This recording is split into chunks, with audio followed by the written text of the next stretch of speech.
Everything in the universe is geometric, whether it's people, trees, cats, planets, solar systems, stars, you name it. Anything in the universe can be measured on a geometric scale.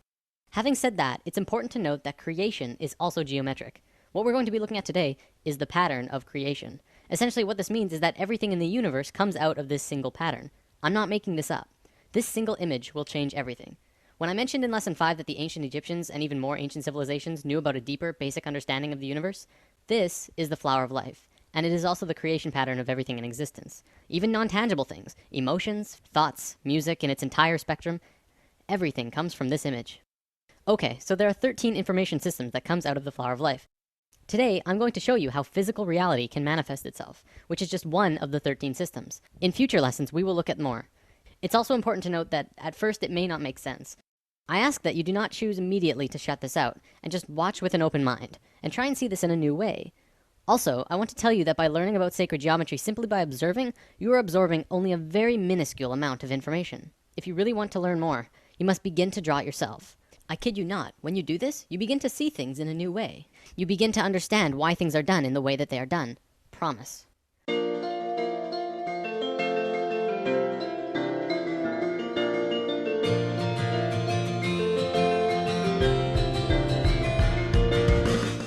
The flower of life was known around the world in ancient times. It was found in Ireland, Turkey, Israel, Egypt, China, Greece, Germany, India, and Iceland. It's also been recorded to have been found in England, Tibet, Japan, Sweden, Lapland, the Yucatan, and I think 14 other places. This thing is everywhere. Not only that, but everywhere around the world it has the same name, the flower of life. Now, to understand the flower of life, first we have to talk about how it's formed. This could get incredibly complex, so I'll try and keep it simple. Imagine consciousness, or spirit, floating in a void, which means it's nothingness, and then spirit. No physical body or mind, just spirit, and that's it. Then blackness, essentially nothing, all around the spirit, for infinite. Spirit decides to do something, so it expands its consciousness all around itself as far as it can go without moving. It creates a sphere around itself. This is the first circle in the flower of life. Then, spirit has an awareness of what's around itself in 360 degrees. It moves to the very edge of the sphere anywhere, and repeats what it did the first time. It creates this image, which also creates the Vesica Pisces. Within the Vesica Pisces is a vast and incredible amount of knowledge about width, proportion, depth. Also comes the square roots of 2, 3, and 5, which are all numbers that go on forever. But even more interestingly, comes geometric information about light. We'll talk about that in a moment. Now, spirit has no choice but to do it again. Spirit is flawless, and therefore it will move flawlessly, creating the next circle either here or here, exactly one radius away from the other circle next to it. Every time spirit moves another sphere, more and more knowledge comes out of the image that is created. The first complete image to be formed is this. It has two names, the seed of life, or the Genesis pattern, and for good reason. Now, let's look at the book of Genesis for a second. Each of these movements or creations of circles can be seen as another day. On the first movement, the second sphere, it created knowledge about not only mathematical proportions, but light. The first sentence of Genesis says, "The earth was without form and void, and that the Spirit of God moved upon the face of the waters." In the very next sentence, God says, "Let there be light." The key here is in the order. The movement happened first, then light happened immediately after. Well, but what about the waters? Well, you have to remember, the Bible has been changed over time a lot. The ancient Egyptians would say that the way our modern Bibles begin creation is impossible, especially if you think about it from a physics point of view. Imagine a dark, infinite space that goes on forever and ever in all directions. You're just floating there with nothing. You can't really fall, but where would you fall to? From a purely physics or mathematical point of view, motion itself, or kinetic energy, is absolutely impossible in a void. You can't even rotate, because motion cannot become real unless there is one other object in the space around you. So the ancient Egyptians would say that before God moved upon the face of the waters, it would first have to create something to move relative to.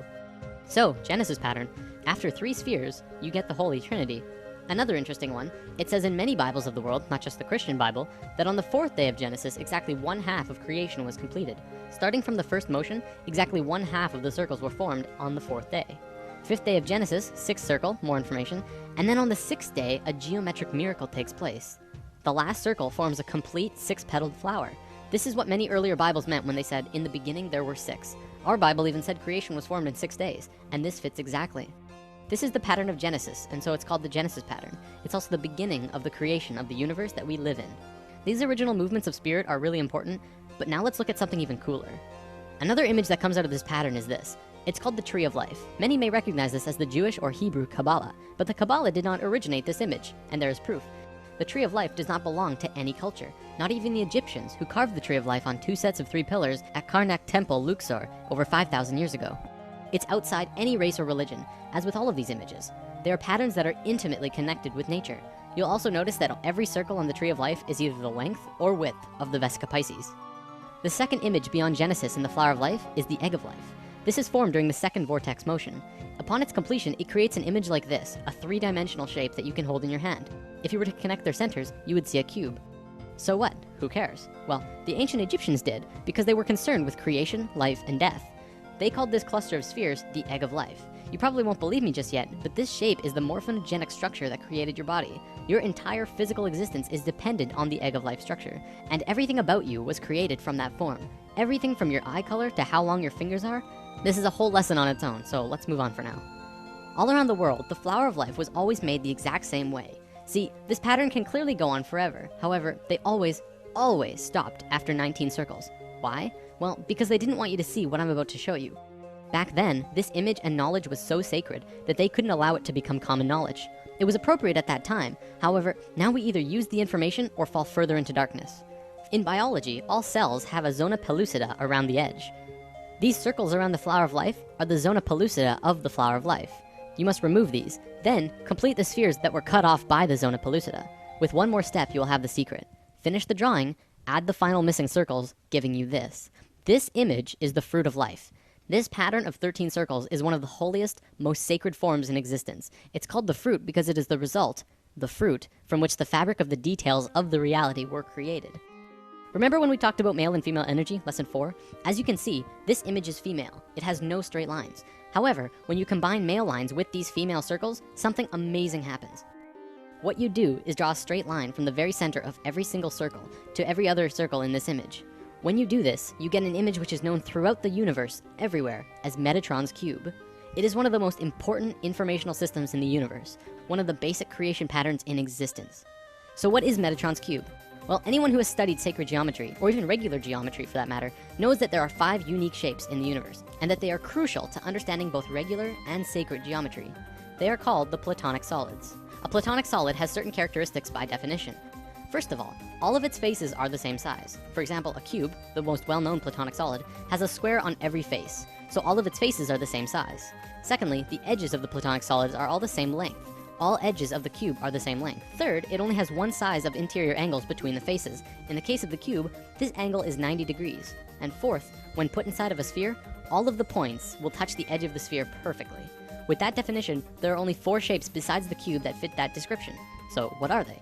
Well, we have the dodecahedron, the tetrahedron, the octahedron, the isosahedron, and the hexahedron. All of these shapes are found within Metatron's cube. This knowledge is also where original alchemy came from. The ancient alchemists and great souls like Pythagoras, father of Greece, considered each shape to have an elemental aspect to them.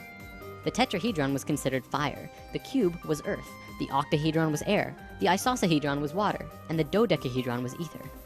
Ether, also known as prana, and tachyon energy are all the same thing. They extend anywhere and are accessible at any point in space, time, and dimension. This is the great secret of zero-point technology. The sphere is voidness. These 6 elements are the building blocks of the universe, and they create the qualities of the universe. To summarize, this is the first informational system that comes out of the Fruit of Life through Metatron's cube. In alchemy, they rarely discussed ether. I've read that in the Pythagorean school, if you even uttered the word dodecahedron outside of the school, they would kill you on the spot. That's how sacred this shape was. 200 years later, when Plato was alive, he would discuss it, but only very carefully. This is because the dodecahedron is near the outer edge in your energy field, and is the highest form of consciousness. There's quite a bit more here, but I don't think I can go much further on it right now. Anyways, recognize this? The periodic table of elements? Every single element on this table has a geometric relation to one of these 5 shapes. Modern scholars ridiculed this idea until the 1980s, when Professor Robert Moon at the University of Chicago demonstrated that the entire periodic table of elements, literally everything in the physical world, is based on these same 5 forms. In fact, throughout modern physics, chemistry, and biology, the sacred geometric patterns of creation are being rediscovered. Another example is the Egg of Life that I showed you earlier. Hopefully that will help you to understand just how incredible and important of a discovery this truly is. Everything that modern science knows about the elements and reality are tied together through the Platonic solids, which come out of Metatron's cube, which is formed out of the Fruit of Life, which comes from the Flower of Life, which is made by spirit. Damn. Whether you're convinced yet or not, this is the missing piece of the puzzle. It all comes down to spirit. Don't forget, this is just one of 13 informational systems that created the universe. If you want to study this on depth in your own, the best resource I'm aware of is the book The Ancient Secret of the Flower of Life. Alright, I'm gonna wrap up with something I think you'll enjoy. Do you believe in aliens? Even after lesson 5, I realize many of you might be skeptical. Would you believe me if I flat out told you that aliens have been coming to Earth and helping us for a very long time now? No? How about now? This is the flower of life in a crop circle. Remember, the flower of life is not only tied to everything in the universe, but consciousness, spirit, as well. Here's another one, and another one. Here's the Vesica Pisces in a crop circle. See, by creating these crop circles, aliens have been actually affecting and helping the consciousness of the planet. Do not fear aliens. They're here to help.